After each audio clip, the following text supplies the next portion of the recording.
we will be covering these topics, just basics of these things. So what is balance and unbalanced fault, what is neutral grounding and why it is required, and basic relaying circuit means how does the protection system acts, how the system clears the fault. And we will be discussing the protection scheme, two basic protection schemes, one is overcurrent and other is directional overcurrent. And we will be discussing the characteristics of these protections like definite time, IDMT inverse definite minimum time, and about little bit about you can say TMS and PSM, plug setting multiplier and time multiplier setting.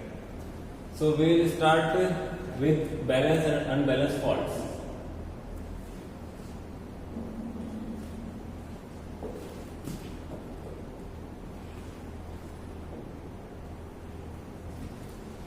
So these are the fault types in a power system.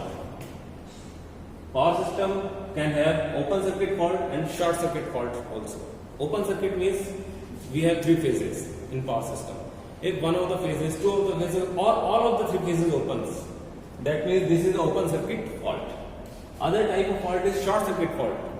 Short circuit fault may be because of the short circuiting of two phases or maybe all three phases.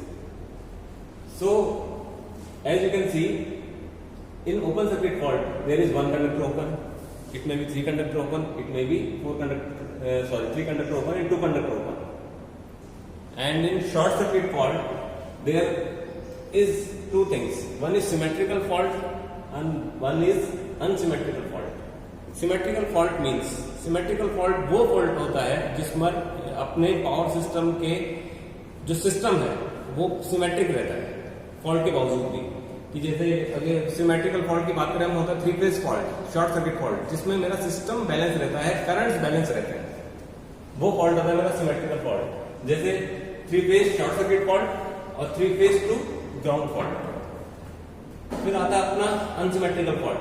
तो unsymmetrical fault होता है single line to ground fault, जिसमें एक phase और ground के बीच में fault होता है. उसमें क्या होता है कि हमारा दो फेजेस जो है वो एज इट इज चलता रहता है, वो लोड को सप्लाई करता रहता है. और जो फॉल्ट फेज है, जो फॉल्टी फेज है, जो मेरा ग्राउंड पर फॉल्ट हुआ है जिस फेज के साथ, उस फॉल्ट का करंट इंक्रीज हो सकता है. और अगर एनजीआर अगर या न्यूट्रल ग्राउंडिंग रेजिस्टर अगर मेरा उसमें लगा हुआ है तो it may be little bit down. So neutral grounding and all will discuss later. Then other fault is double line to ground fault, जिसमें मेरे दो फेज शॉर्ट हुए और वो ग्राउंड हुआ, तो वो है double line to ground fault. और थर्ड अनसिमेट्रिकल फॉल्ट है लाइन टू लाइन फॉल्ट, जिसमें कोई भी मेरे दो फेजेस शॉर्ट सर्किट होते हैं, line to line short circuit, R Y B phase में से कोई भी दो फेजेस शॉर्ट सर्किट हुआ. ठीक है, तो अभी अपन डिस्कस करेंगे नेक्स्ट. और अगर मैं फॉल्ट के स्टैटिस्टिक्स देखूं तो सबसे ज्यादा जो मेरे सिस्टम में फॉल्ट होते हैं वो होते हैं phase to ground fault, 70 to 80%. Phase to ground means double phase to ground fault होता है 17 to 10%. Phase to phase fault होता है 10 to 8%. And three phase fault होता है rare of the rare fault होता है, रेयरेस्ट. ये जनरली होता ही नहीं है या किसी की मिस्टेक से होता है. ये three phase short circuit not at all possible in general scenario.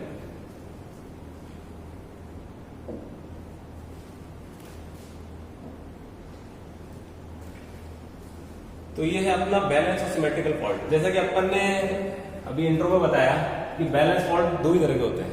Three phase short circuit जिसमें मेरे आर वाई भी फेज आपस में शॉर्ट सर्किट हो गए. दूसरा है मेरा थ्री फेज शॉर्ट सर्किट हुआ बट ग्राउंड हुआ. तो थ्री फेज शॉर्ट सर्किट हुआ और उसके बाद में ग्राउंड हुआ तो उससे कोई फर्क नहीं पड़ता, क्योंकि ग्राउंड में उस केस में करंट जाएगा नहीं, क्योंकि आपस में थ्री फेजेस बैलेंस है, तो ग्राउंड में उस टाइम पे करंट नहीं जाने वाला in case of three phase short circuit to ground. Okay, और ये जो अगर इंपिडेंस देख रहे हैं ना, आप इसको फॉल्ट रेजिस्टेंस या आर्क रेजिस्टेंस कंसीडर कर सकते हैं. ठीक है, सेम थ्री फेज फॉल्ट, तो चाहे थ्री फेज फॉल्ट हो चाहे three phase to ground fault हो, ये सेम ही है. और इसमें फॉल्ट करंट है वो मैक्सिमम जाता है. थ्री फेज फॉल्ट में फॉल्ट करंट इज मैक्सिमम, और ये हमें डिस्क्राइब करता है कि हमारा ट्रांसफॉर्मर का जो मैक्सिमम जो भी इस इक्विपमेंट इस फॉल्ट को सप्लाई कर रहा है उसका रेटिंग, उसका और अपना जो ब्रेकर्स का रेटिंग है कि हमें किस लेवल का ब्रेकर लेना है इस पर्टिकुलर सिस्टम को प्रोटेक्ट करने के लिए. जैसे सपोज आपका रेटेड करंट है ब्रेकर का, सपोज 1000 एम्पियर, ओके। और जब मेरा 3 फेज फॉल्ट हुआ तो उस टाइम पे मेरा करंट है सपोज 20 किलो एम्पियर, तो मुझे breaker 20 kilo ampere and above rating का लेना है, जिसकी शॉर्ट सर्किट, जिसकी ब्रेकिंग कैपेसिटी 20 किलो एम्पियर से ज्यादा हो। Rated capacity 1000 ampere but breaking capacity 20 kilo ampere से ज्यादा। तो ये मेरा इक्विपमेंट का ब्रेकर का रेटिंग डिसाइड करने के लिए इंपॉर्टेंट फैक्टर है 3 phase fault.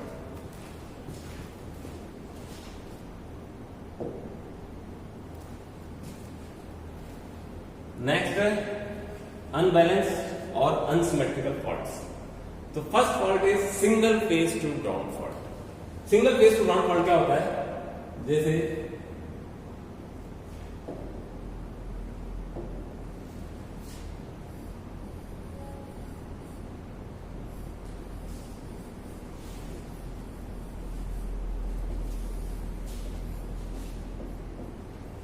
even suppose to transformer, okay, अभी suppose this is my R phase, Y phase, B phase, now one fault occurs। तो अगर मेरा इस पर कोई भी लोडिंग चल रहा है, 3 फेज हो चाहे सिंगल फेज हो, वो लोड मेरा डिस्टर्ब नहीं होता है, बट इस फेज में हैवी करंट प्रोड्यूस होता है और उस करंट का पाथ रहता है ये, और जो इसका लोड करंट है वो एज इट इज चलता रहता है। तो इसमें क्या होता है कि ये करंट, एक करंट मेरा ये जो इस फेज में जो करंट इंक्रीज होगा उसकी वजह से मेरा सिस्टम अनबैलेंस हो जाता है, क्योंकि इसमें बहुत हैवी करंट जाने वाला है, ठीक है। एंड इसमें एक और चीज है, एक बेसिक कॉन्सेप्ट है, सपोज मेरा न्यूट्रल इसमें ग्राउंडेड नहीं है, उस केस में अगर यहां पर ग्राउंड फॉल्ट होता है तो fault current will be 0, there will be no fault current at all, because there is no close path to carry the fault current. तो इस केस में क्या होगा, तो इस केस में क्या होता है कि जो मेरे जो हेल्दी फेजेस होते हैं जिसमें कोई फॉल्ट नहीं है, मींस मेरा आर फेज और वाई फेज, इसका फेज वोल्टेज मेरा लाइन वोल्टेज के बराबर हो जाता है, ठीक है। सेम केस होता है डेल्टा में, अगर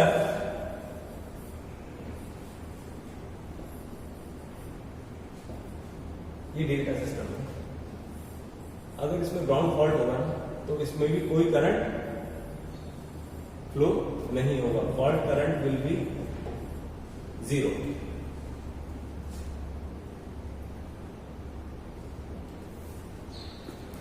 तो ये है single phase to ground fault.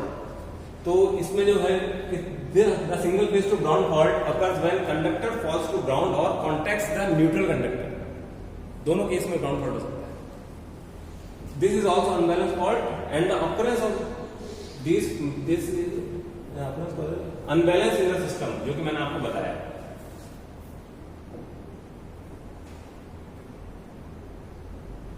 Next है फेज टू फेज फॉल्ट या लाइन टू लाइन फॉल्ट, ये भी एक अनसिमेट्रिकल फॉल्ट है। इसमें क्या होता है,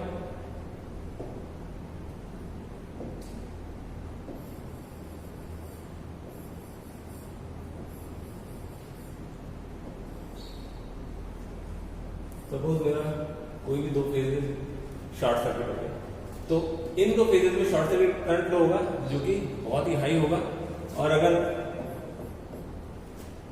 इस तरह के फॉल्ट में ग्राउंड में कोई करंट नहीं फ्लो करता है,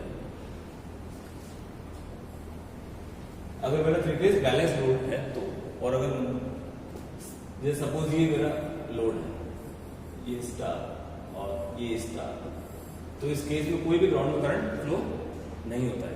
हाँ, अगर मेरा न्यूट्रल ग्राउंड है लोड का भी, तब मेरा ग्राउंड में करंट फ्लो होगा। तो ये भी एक अनसिमेट्रिकल फॉल्ट है। इसमें भी बी एंड वाई फेज का करंट सेम रहेगा, जो कि फॉल्ट करंट होगा, जो कि किलो एम्प्स में होगा, और आर फेज का करंट मेरा डिस्टर्ब नहीं होगा। नेक्स्ट है double line to ground fault, same fault but with ground. तो इस केस में आपको वाई एंड बी फेज में हैवी करंट फ्लो होगा और न्यूट्रल में भी करंट फ्लो होगा, सिस्टम न्यूट्रल में। तो ये भी बहुत रेयर फॉल्ट है।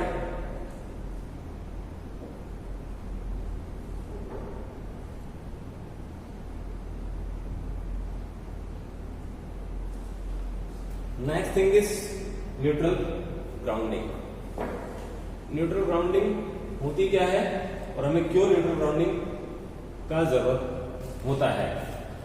फर्स्ट थिंग, क्यों न्यूट्रल ग्राउंडिंग मुझे चाहिए?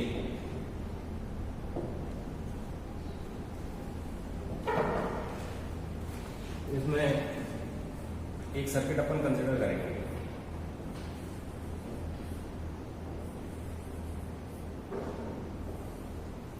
दिस इज अनग्राउंडेड सिस्टम जिसमें न्यूट्रल ग्राउंड नहीं है। अभी क्या होगा कि अगर मेरा phase to ground fault suppose इसमें हो गया तो इसमें ग्राउंड में करंट जाने वाला नहीं है, तो उस केस में मैं फॉल्ट डिटेक्ट ही नहीं कर पाऊंगा, क्योंकि फॉल्ट डिटेक्ट करने के लिए मेरे सीटी को ग्राउंड में करंट चाहिए। जो करंट जब इंक्रीज होगा तभी वो फॉल्ट डिटेक्ट करेगा ये सीटी, और ये रिले को सिग्नल देगा जो कि सेकेंडरी करंट होगा, और फिर रिले मेरे सिस्टम को ट्रिप करेगा। अगर यहाँ पर मेरा न्यूट्रल ग्राउंड नहीं है तो इस केस में करंट बेस कोई भी मेरा प्रोटेक्शन काम नहीं करेगा। नेक्स्ट, अभी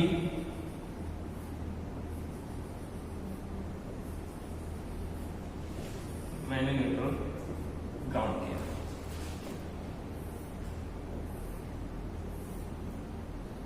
यहां पर मेरा 3 फेज का सीटी लगा हुआ है। अभी अगर ग्राउंड फॉल्ट हुआ तो fault current will be like this, and this current will go to relay. इसमें सेटिंग्स है, वो सेंस करेगा एंड ट्रिप करेगा सिस्टम। तो ग्राउंड नहीं होने का सबसे बड़ा डिसएडवांटेज क्या है कि in case of earth fault मुझे कोई फॉल्ट करंट नहीं मिलता है, ठीक है। और दूसरा ग्राउंड नहीं होने का डिसएडवांटेज कि in case of earth fault मेरा हेल्दी फेजेस में जो मेरा वोल्टेज है वो लाइन वोल्टेज के बराबर चला जाता है, जो कि होना नहीं चाहिए। जैसे सपोज अगर अपना 230 वोल्ट फेज वोल्टेज है जो कि आर वाई बी में बैलेंस है, अभी मेरा अगर ग्राउंड फॉल्ट अगर होता है इस वाले सिस्टम में, अनग्राउंडेड सिस्टम में, तो मेरा हेल्दी फेजेस पे वोल्टेज आर एंड वाई में 415 वोल्ट हो जाए। वो होगा कैसे, वो भी अपन देख लेते हैं।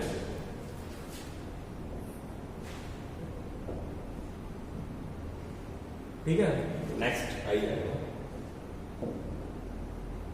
ठीक है, तो अपनी जो ग्राउंडिंग होती है 4 टाइप की होती है: solid ground, resistance ground, reactance ground end voltage transformer ground. Voltage transformer ground only applicable for generators. बाकी ये ग्राउंडिंग सिस्टम हमारे एप्लीकेशन पे डिपेंड करता है कि हम कैसा एप्लीकेशन डिजाइन कर रहे हैं। अभी देखिए सॉलिड ग्राउंडिंग क्या होती है। अभी तक जितना अपन ने इसमें देखा है सिस्टम, जो मैंने डायग्राम्स बनाया है उसमें मैंने ये न्यूट्रल को मैंने यहाँ ग्राउंड किया। तो सॉलिड ग्राउंड में सेम थिंग। अभी मेरा ये फ्यूजेस लगे, फ्यूजेस की जगह सपोज मेरा ब्रेकर्स भी हो सकते हैं। यहाँ फॉल्ट हुआ तो फॉल्ट करंट मेरा इस तरीके से फ्लो होगा, क्योंकि मेरा यहाँ पर ग्राउंड फॉल्ट हुआ, ठीक है ना। तो इसको बोलते हैं solid grounding. Means there is जो मेरा जो न्यूट्रल है वो मेरा ग्राउंड पोटेंशियल पे, जीरो पोटेंशियल पे न्यूट्रल। तो ये हो गया सॉलिड ग्राउंड। इसका एडवांटेज क्या है? इसका एडवांटेज क्या है कि एक तो मेरा न्यूट्रल ग्राउंड पोटेंशियल पे रहता है, दूसरा एडवांटेज है जब मेरा फॉल्ट होता है तो फॉल्ट करंट फ्लो होता है, ठीक है, और मेरा प्रोटेक्शन सिस्टम्स को डिटेक्ट करता है। थर्ड एडवांटेज है, इसका सबसे बड़ा एडवांटेज है इस सॉलिड ग्राउंडिंग का कि मेरा जो वोल्टेज अनबैलेंस है वो इसमें होता नहीं है। मतलब अगर ग्राउंड फॉल्ट अगर सिस्टम में होता है तो मेरा जो 2 हेल्दी फेजेस होते हैं उनका वोल्टेज मेरा फेज वोल्टेज के बराबर ही रहता है, वो लाइन वोल्टेज के बराबर नहीं जाता है। बट इसमें जो फॉल्ट करंट जाएगी in case of ground fault वो बहुत हाई जाएगी, as good as short circuit current के बराबर जाएगा, because there is no impedance to reduce the fault current. तो ये इसका डिसएडवांटेज है सॉलिड ग्राउंडिंग का। तो अपना जो भी ट्रांसमिशन में जो भी ट्रांसफॉर्मर्स होते हैं ट्रांसमिशन साइड में 220 kV 400 kV वो star connected and solid grounded रखे जाते हैं, ताकि जब मेरा लाइन्स में फॉल्ट हो, अर्थ फॉल्ट हो, तो उस केस में मेरा फॉल्ट डिटेक्ट हो और रिले ट्रिप दे। अदरवाइज ग्राउंड फॉल्ट के केस में मुझे डिस्टेंस प्रोटेक्शन जो लाइन प्रोटेक्शन होता है वो मुझे एक्ट ही नहीं होगा, क्योंकि उस केस में there is no close path to flow the ground fault current. Next is resistance grounding. अभी आप देखिए ये RYB केस है, इसका न्यूट्रल को मैंने थ्रू रेजिस्टेंस ग्राउंड किया है, ठीक है। अब इसमें होगा क्या इस सर्किट में, अगर मेरा ग्राउंड फॉल्ट होता है तो इन दैट केस जो मेरा करंट है, जो लोड को जो करंट जा रहा है लोड साइड में, वो तो एज इट इज जाता रहेगा, क्योंकि वो तो load to source to load हमेशा पावर तो होगी। और ये जो करंट है मेरा ग्राउंड फॉल्ट करंट, उसका पाथ ये रहेगा अगेन। तो इस फेज का करंट मेरा बढ़ेगा बी फेज का, बट जो इंक्रीज होगा करंट में वो डिपेंड करेगा on value of this resistance. वो कैसे करेगा वो अपन अभी देखते हैं। देखिए एक प्रैक्टिकल एग्जांपल में ले रहा हूं, इससे बिल्कुल क्लियर हो जाएगा कि इसका एडवांटेज क्या है।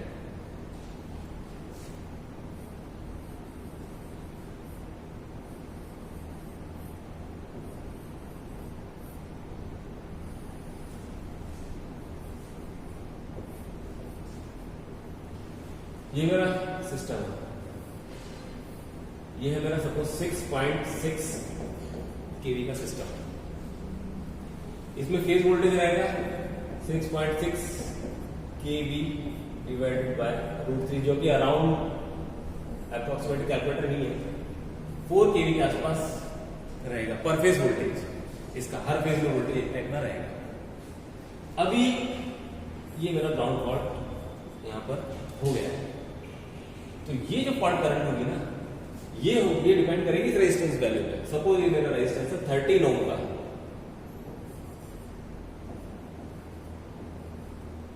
तो जो मेरा ग्राउंड फॉल्ट करंट होगा IF, दैट विल बी 6.6 केवी, इसको वोल्ट में कन्वर्ट कर लेंगे, डिवाइड बाय √3, और जो मेरा रेजिस्टेंस का वैल्यू दैट इज 13 ओम। तो ये ऑलमोस्ट 300 एम्प्स आएगा। तो जो करंट मेरा शॉर्ट सर्किट करंट के ऑलमोस्ट इक्वल जाने वाला था, वो करंट मेरा लिमिट हो गया in case of earth fault only, in case of earth fault या double phase to ground fault के केस में।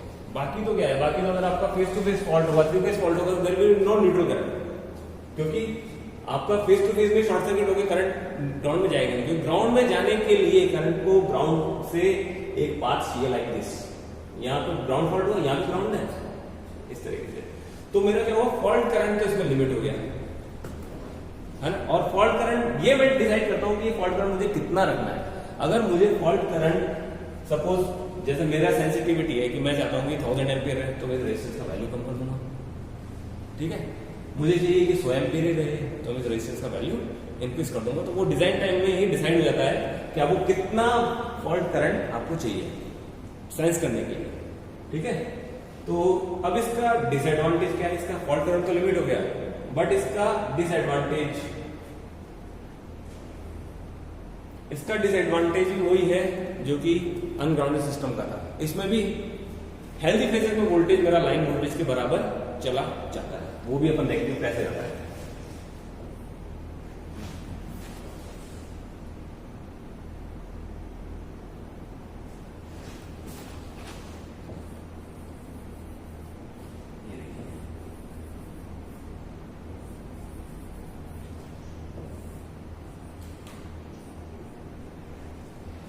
ठीक है, अभी ये मेरा हुआ सपोज ग्राउंड फॉल्ट, तो ये मेरा जो सर्किट बनेगा ना वो इस तरीके से बनेगा।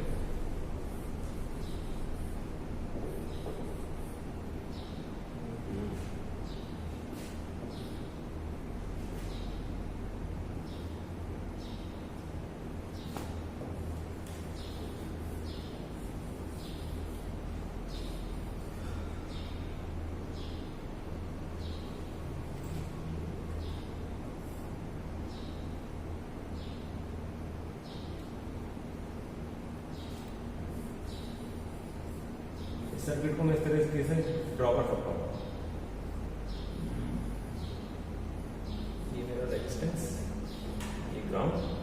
और क्योंकि ये फेज जो कि मेरा ग्राउंड हो चुका है वो पैरेलल टू दिस रेजिस्टेंस आ जाएगा, तो ये फेज का वोल्टेज और ये फेज का वोल्टेज, अब अगर मैं इस फेज का वोल्टेज अगर मैं पीटी लगाकर यहां पर मैं मेजर करूं तो ये दोनों का सपोज ये होगा, ये सपोज बी आर है, ये बी वाई है और ये बी बी है, तो ये वोल्टेज हो जाएगा, जो फेज वोल्टेज है मेरा वो हो जाएगा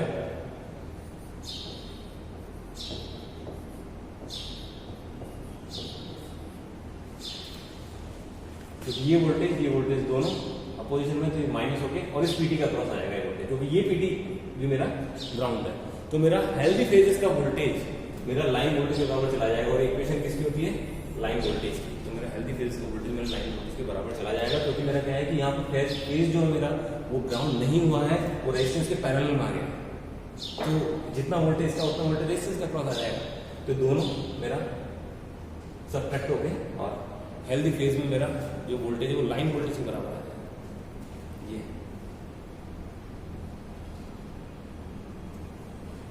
नेक्स्ट है reactance grounding, as good as resistance grounding. इसमें भी क्या होता है, इसमें रेजिस्टेंस हम इंडक्टर लगा देते हैं या आप रिएक्टर भी बोलते हैं इसको, neutral grounding reactor.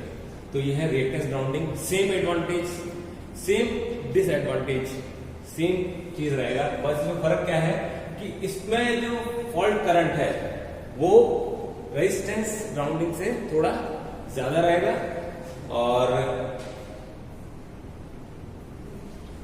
High transient voltage appear होंगे। क्यों? क्योंकि ये इंडक्टर है, inductor is like electrical pendulum, क्योंकि जब भी उसमें करंट चेंजेस आएगा तो वो हाई वोल्टेज प्रोड्यूस करेगा, इसलिए हाई ट्रांजिएंट वोल्टेज मेरे को मिलेगा, जो कि इसका डिसएडवांटेज है इन case of ground fault. Next is voltage transformer grounding, ये एक्सक्लूसिवली हम जनरेटर्स में ही करते हैं बस, और कहीं इसका यूज नहीं है। इसमें क्या होता है, एक सिंगल फेज ट्रांसफार्मर को हम लगा देते हैं, single phase is nothing but transformer, और इसके अक्रॉस में एक रेजिस्टेंस लगा देते हैं। जैसे अगर मैं प्रैक्टिकल सिस्टम की बात करूं जो कि हमारे यहाँ प्लांट में है, तो उसमें क्या है, इस तरीके का सिस्टम जनरेटर प्रोटेक्शन के लिए,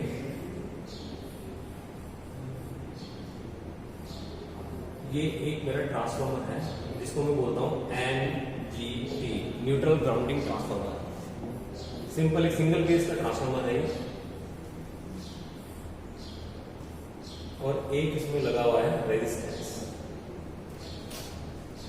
इसका वोल्टेज रेशियो है 13.8 kV oblique 240 volt. 240 volt side में मेरे को रेजिस्टेंस लगा के रखा हुआ है और हमारा जनरेशन वोल्टेज है 13.8 kV, means phase to phase voltage is of 13.8 kV of our generator.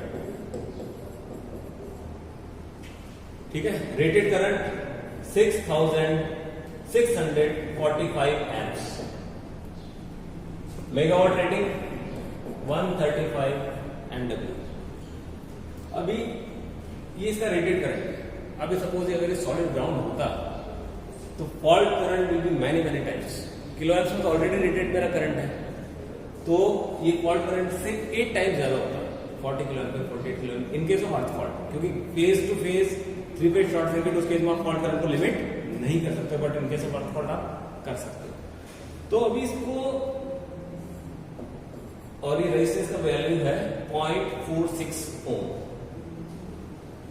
अभी अगर इसमें अगर मैं फॉल्ट करंट कैलकुलेट करूंगा ना इन केस ऑफ ग्राउंड फॉल्ट, तो ये जो फॉल्ट करंट है ना जो सिस्टम में फ्लो होगी, जो रनिंग सिस्टम वो तो मेरा चलता रहेगा, बट जो फॉल्ट करंट जो फ्लो होगी ना that will be 5.21 ampere only, इतना ही रहेगा।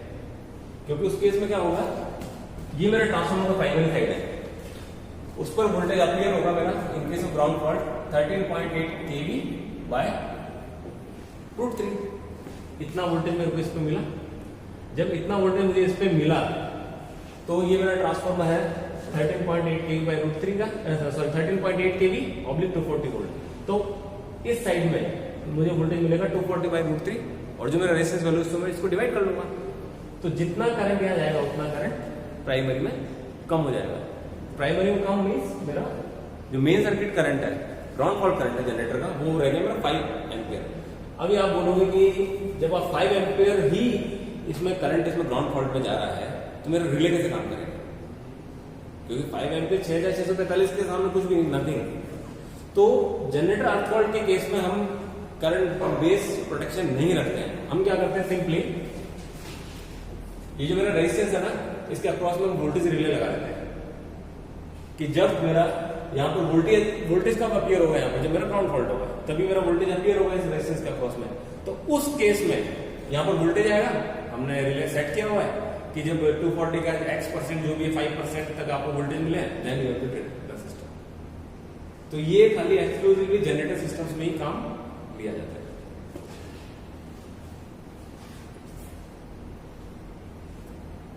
ठीक है, इसमें भी वही डिसएडवांटेज, जहां पर भी न्यूट्रल ग्राउंडिंग के लिए इंपेडेंस, रेजिस्टेंस, रिएक्टेंस या वोल्टेज ट्रांसफर ग्राउंडिंग ली जाती है। तो एक कॉमन डिसएडवांटेज का होता है कि in case of ground fault healthy phases का मेरा वोल्टेज लाइन वोल्टेज के बराबर चला जाता है, ये इसका डिसएडवांटेज है।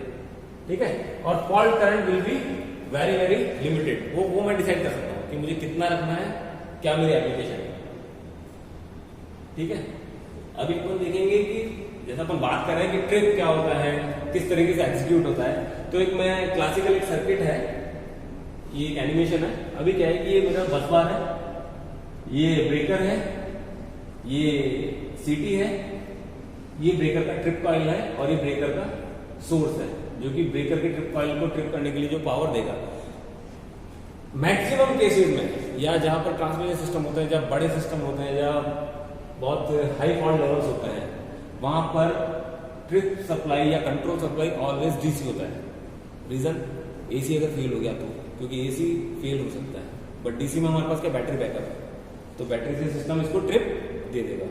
ठीक है, और इसको प्ले कर सकते हैं क्या, मतलब ये एनिमेशन एक्चुअल में, ये जब फुल स्क्रीन आएगा प्ले पे चलेगा तभी चलेगा।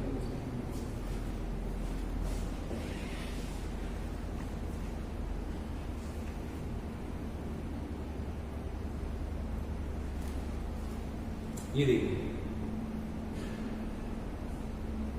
यहाँ फॉल्ट हुआ, ये बस बार से मेरा फॉल्ट में करंट गया, तो सीटी ने करंट सेंस किया, वो रिले कॉइल में गया, रिले कॉइल एनर्जाइज हुई, और उसने ब्रेकर को ट्रिप को स्ट्रिप सर्किट क्लोज किया, और ये ब्रेकर मेरा ओपन हो गया।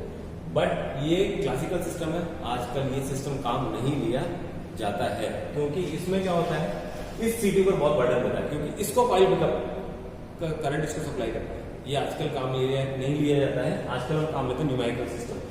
न्यूमेरिकल सिस्टम में क्या होता है, इसमें क्या होता है, देखिए सीटीज है, ये मेरा आरओआई सीटीज है, ये सीटी कनेक्शन मेरा रिले में चला जाता है। ये सब डिजिटल रिलेज होती है, माइक्रोप्रोसेसर बेस्ड होती है, सब सेटिंग्स एंड ऑल सब इसमें रहती है। और जो सेटिंग्स है, मतलब ये एक ही रिले मल्टीपल प्रोटेक्शन देता है। जैसे एक रिले मैंने लगाया, मेरा एप्लीकेशन है, मुझे ओवर करंट भी चाहिए, अर्थ फॉल्ट भी चाहिए, 3 फेज शॉर्ट सर्किट भी चाहिए, सब कुछ प्रोटेक्शन एक रिले के अंदर। अभी ये क्या करता है, डिजिटल आउटपुट्स देता है, मुझे सीधा कॉन्टेक्ट देता है। ठीक है, वो कॉन्टेक्ट में लेके सीधा ब्रेकर के ट्रिप सर्किट में जाकर उसको लगा देता हूँ। उससे क्या हुआ, मेरे सीटीज पे जो बर्डन था ना वो कम हो गया, क्योंकि सीटीज को अभी रिले का कॉइल पिकअप नहीं करना है, अभी खाली सीटीज को एक इनपुट देना है रिले को कि इतना करंट वहां चल रहा है, बाकी रिले डिसाइड करेगा, उसमें प्रोटेक्शन एल्गोरिथम है, उसके अकॉर्डिंग वो ट्रिप इशू कर देगा। तो ये मॉडर्न सिस्टम आजकल यही चलता है। ये सीटी इनपुट रिले में गया, पीटी इनपुट रिले में गया, ये ब्रेकर है, यहाँ से ट्रिप आउटपुट निकलेगा और इस ब्रेकर को ट्रिप कर देगा। ये मेरा प्रोटेक्टेड ऑब्जेक्ट है जिसे मुझे प्रोटेक्ट करना है। नेक्स्ट एक बेसिक प्रोटेक्शन देख लेते हैं, over current protection and directional over current protection. ये होता क्या है, ओवर करंट क्या है कि किसी भी फॉल्ट में अगर देखें तो ओवर करंट होता ही है। अगर आपका रेजिस्टेंस ग्राउंडिंग नहीं है तो अर्थ फॉल्ट में भी ओवर करंट होगा, फेज टू फेज में भी ओवर करंट होगा, 3 फेज शॉर्ट सर्किट में भी ओवर करंट होगा। तो ये बेसिकली ओवर करंट एक प्रोटेक्शन है, ये स्पेसिफिक प्रोटेक्शन नहीं है। ये क्या है कि जैसे बैकअप प्रोटेक्शन है, क्योंकि जैसे अगर कोई ट्रांसफर प्रोटेक्शन की बात करें तो उसमें अगर मुझे एक पर्टिकुलर वाइंडिंग प्रोटेक्ट करनी है तो मेरे पास रिस्ट्रिक्टेड अर्थ प्रोटेक्शन रहता है, अर्थ प्रोटेक्शन भी रहता है, डिफरेंशियल प्रोटेक्शन भी रहता है। तो फिर ओवर करंट क्या है, बैकअप प्रोटेक्शन है, इसलिए ये रखते हैं। बाकी जो मेरे छोटे एप्लीकेशन होते हैं जैसे मेरा मोटर हुआ, ये हुआ, तो इसमें क्या है कि ओवरलोड रहता है, थर्मल ओवरलोड, उसके साथ में ओवर करंट प्रोटेक्शन भी रहता है। ठीक है, अब ओवर करंट प्रोटेक्शन का दो तरीके से मैं टिप दे सकता हूं। एक तो मैं सपोज कर लूं कि सपोज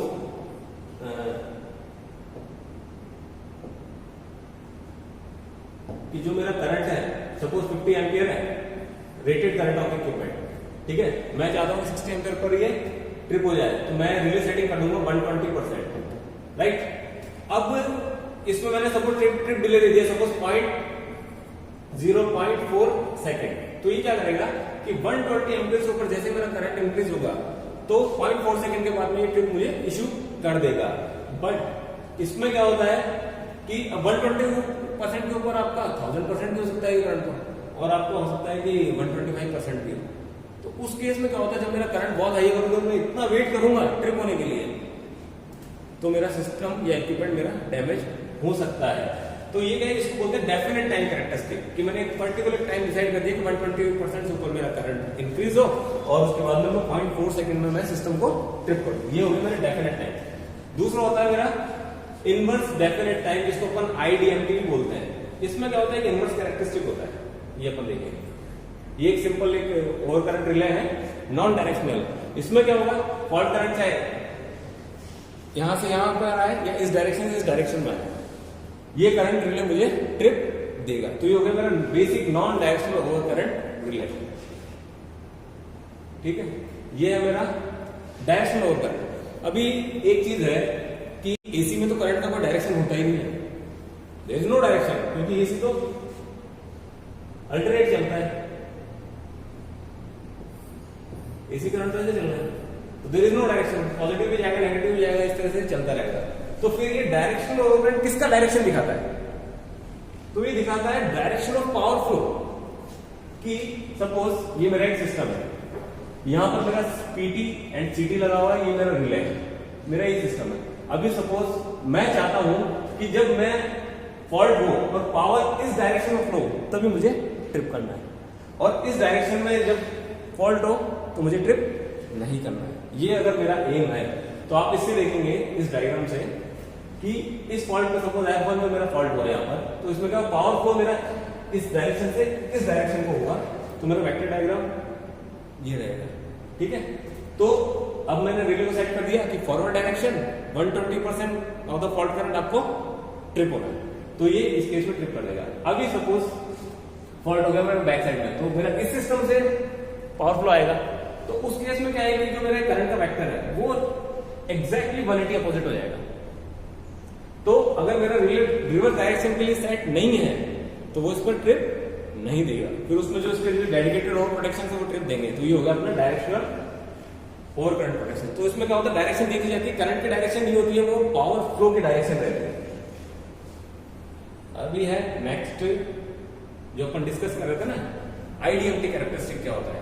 अब आप इससे देखिए IDMT क्या होता है कि ये मेरा एक कैरेक्टरिस्टिक है, इसमें एम क्या है कि जब मेरा फॉल्ट करंट ज्यादा हो ना, जब हैवी फॉल्ट करंट हो तो मेरा ट्रिप टाइम कम हो।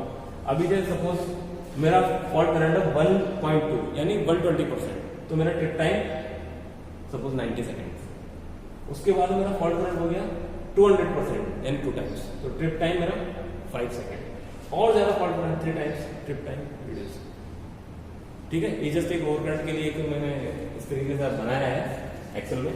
तो आइडियम रिवर्स, ये इनवर्स कैरेक्टरिस्टिक क्या होता है कि जितना ज्यादा मेरा फॉल्ट करंट फ्लो होता है उतना मेरा ट्रिप टाइम रिड्यूस होता जाता है। ये रिले में एल्गोरिथम इस तरह की रहती है। फिर ये आप देख रहे हैं कि 2 कर्व है, ठीक है। तो 2 कर्व ये किस चीज के लिए है कि जैसे जो अपन बात करते हैं ना plug setting multiplier, plug setting multiplier क्या होता है कि जैसे PSM, यहां बात करते हैं PSM, बस लास्ट टॉपिक है। जैसे मेरा इनवर्ट कैरेक्टरिस्टिक, ये जो कैरेक्टरिस्टिक है वो ड्रॉ कैसे होगा, तो उसका क्या है कि एक फॉर्मूला है स्टैंडर्ड इनवर्स का, जिसको मैं नॉर्मल इनवर्स भी बोलता हूं। इसका फॉर्मूला क्या है, 0.14 into TMS time multiply setting divided bye, ये मेरा सेटिंग करंट आई सेट जो कि मैंने रिले में सेट करके रखा, तो ये मेरा आप इसको बोल सकते हो फॉल्ट करंट या सिस्टम करंट जो भी है, इसको मैं आई फॉल्ट लिख लेता हूं। तो ये ऑपरेटिंग टाइम जो आएगा आपका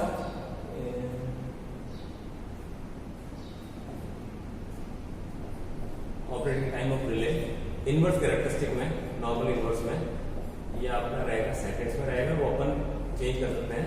तो इसका फॉर्मूला है 0.14 into time multiplier setting divided by I set raise to power 0.02 minus. ये मेरा इनवर्स कैरेक्टरिस्टिक का फॉर्मूला है। तो जो मैं बात कर रहा था ना,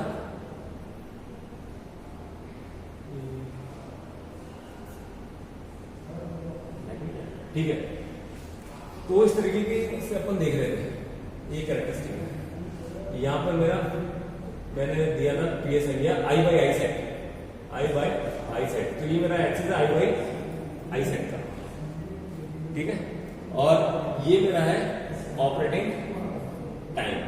तो इस फॉर्मूला में जब भी आप सेटिंग वैल्यू सपोज मैंने रखी, सपोज अगर सेकेंडरी करंट की बात करूं मैं, तो मैंने सेकेंडरी एम्पियर रख दिया सपोज 1.5 एम्पियर, अगर मेरा 1 एम्पियर का सिटी है, ठीक है, तो मैंने रखा है 1.5 एम्पियर पर ये प्रोटेक्शन स्टार्ट हो गई, मेरा सेटिंग है। अब सपोज मेरा फॉल्ट करंट गया सिटी में 2 एम्पियर, तो ये फैक्टर तो आगे आई बाई आई सेट आपको यहां से हो गया, ठीक है, ये फैक्टर आपका ये हो गया। TMS क्या होता है, तो TMS डिसाइड करता है कि मेरा कर्व सेम फॉल्ट के लिए कितना जल्दी ट्रिप देगा। जैसे अगर मैं इस कर्व को देखूं तो ये मेरा TMS 0.9 का कर्व है, TMS 0.9 यानी टाइम मल्टीप्लायर में जितना ज्यादा होगा ना उतना मेरा डिले ट्रिप होगा फॉर सेम फॉल्ट। अब आप देखिए यहाँ पे 1 पॉइंट जैसे सपोज 2 टाइम्स मेरा फॉल्ट करंट है, जब मेरा TMS 9 पे है ना तो मेरा ट्रिपिंग टाइम आ रहा है TMS 0.9 के लिए 9 सेकेंड, और जब मेरा TMS है मेरा नेक्स्ट TMS 0.5, जो मेरा 0.5 TMS है, तो 2 टाइम्स करंट के लिए ट्रिप टाइम हो गया मेरा 5। तो एज पर TMS मेरा अलग अलग कर्व बनता रहेगा। तो मुझे क्या चाहिए कोऑर्डिनेशन, रिले कोऑर्डिनेशन के लिए, वो अपन यहां से चूज कर सकते हैं। So that's all, thank you.